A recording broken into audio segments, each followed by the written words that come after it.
La commission spéciale du Parlement belge sur la colonisation a démontré avec des experts l'ampleur des violences commises au Congo, au Burundi et au Rwanda. Mais cette même commission qui a travaillé durant 2 ans accouche finalement d'une souris, si l'on peut dire. Il n'y aura pas d'excuses officielles de l'État belge.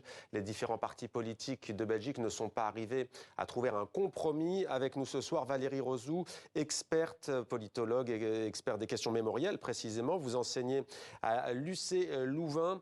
Peut-être d'abord une réaction, pas d'excuses officielles de la Belgique. Quel sentiment vous anime après ces 2 ans de travail qui ont suscité un immense espoir?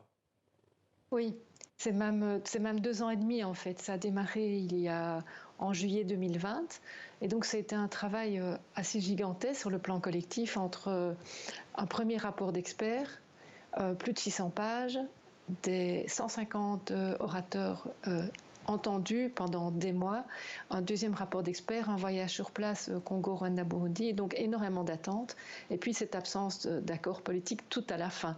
Donc une déception évidente. Pourquoi cet échec et qu'est-ce qui a fait obstacle au juste pour que ces excuses n'aient pas lieu? Mais c'est tout à fait lié au reportage qu'on vient d'entendre sur les Pays-Bas. Vous avez entendu ce monsieur qui disait en fait ils veulent juste de l'argent. Donc il y a énormément de résistance par rapport à toutes les démarches de type travail de mémoire, que ce soit en Belgique ou ailleurs, c'est pas du tout nouveau. Et après des violences de masse, après des violences politiques, on ne compte pas en années, on compte en générations, quel que soit le contexte.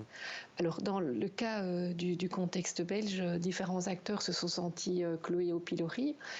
Et ces acteurs, eh bien, ou leurs descendants, eh bien, ils résistent parce que c'est difficile de représenter un passé qui est embarrassant. Donc, mais ce que vous nous dites, c'est que ce qui a posé problème, c'est la question des réparations financières. Pourtant, Wouter de Vriend, le président de la commission, dit que ces excuses n'impliquaient pas justement de réparations financières.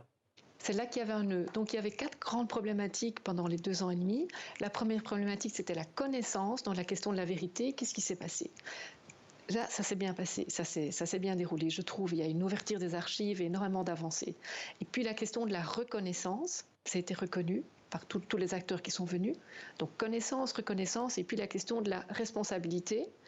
Et puis la fameuse problématique des réparations.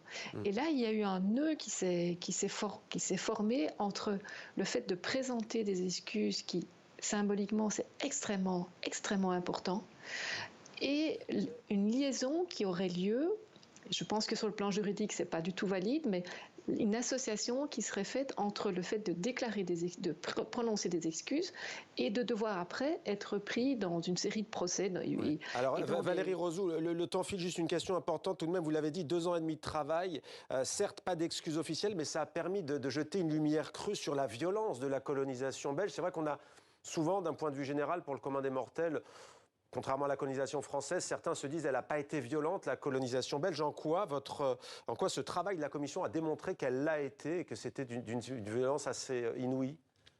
Oui, ben, il y a différentes phases et là, c'était juste plus possible de tenir un discours de déni par rapport à la première phase notamment, mais pas seulement entre 1885 et 1908 sous Léopold II et cette exploitation extrêmement brutale des matières premières. La dernière décennie de la colonisation belge a fait d'énormément progrès à beaucoup d'égards, mais même après 1908 et la deuxième phase, certains massacres ont encore eu lieu. Et donc tout ça a été documenté, prouvé, expliqué par maints experts de 2 continents, si pas 3. Donc sur le plan de la vérité, il y a une avancée qui est irréversible, ça c'est sûr, sur le plan de la reconnaissance. Mais pour les descendants de populations colonisées, qu'ils soient au sein de la diaspora en Belgique ou au Congo, Rwanda, Burundi, les attentes étaient immenses, évidemment. Merci beaucoup Valérie Rozou, on aura l'occasion d'y revenir.